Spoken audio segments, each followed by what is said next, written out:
Good day! We are the Group 5 and we're here to explain the diagram about risk management. The risk management process is a framework for the actions that need to be taken. There are 5 basic steps that are taken to manage risk. These steps are referred to as the risk management process. It begins with identifying risk. Risk identification mainly involves brainstorming. A business gathers its employees together so that they can review all the various sources of risk. The next step is to arrange all the identified risks in order of priority. Because it is not possible to mitigate all existing risks, prioritization ensures that those risks that can affect a business significantly are dealt with more urgently. This visual will help you and your team anticipate where risks might emerge when creating tasks for a project. Once you and your team have compiled possible issues, create a project risk log for clear, concise tracking and monitoring of risks throughout the project. It not only helps you manage current risks, but serves as a reference point on past projects as well. Step 2. Analyze the risk.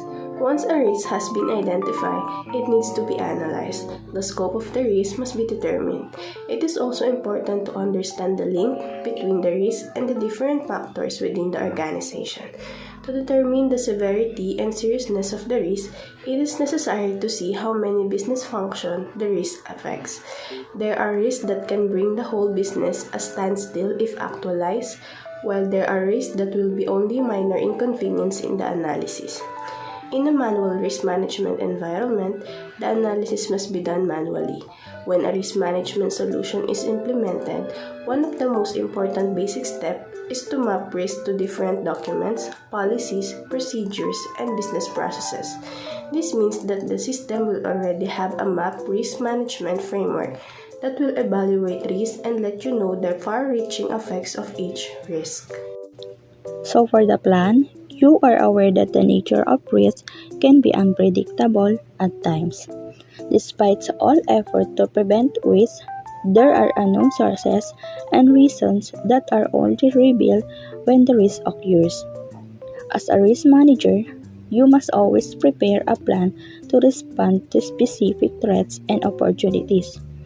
When creating a risk plan, one must consider the cost of implementation, the likelihood of the risk, and the impact on the business. You must prepare threat and opportunity responses based on the consequences and impact of the risk on your business operations. In the planning phase, you must include the names of the risk owner, those who manage, monitor, and control risk, and the risk actioners or those who carry out the risk response procedures. Monitor in risk management is the process of tracking and evaluating the levels of risk in an organization, as well as monitoring the risk itself. The discipline tracks and evaluates the effectiveness of risk management strategies. As a project manager, you set up a process to monitor each risk as your project begins. This can be accomplished by assigning team members to monitor and minimize certain risks. This ensures that you always know where the dangers are and how likely they are to occur, so you'll be prepared to deal with them if they do. Why do we need to monitor the risk?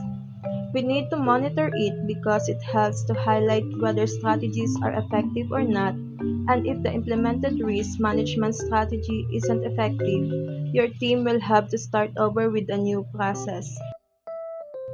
Respond in risk management is the process of controlling identified risk. Risk response is a planning and decision-making process whereby stakeholders decide how to deal with each risk. The project manager should deal with the risk owner in order to decide together which strategy to implement to resolve the risk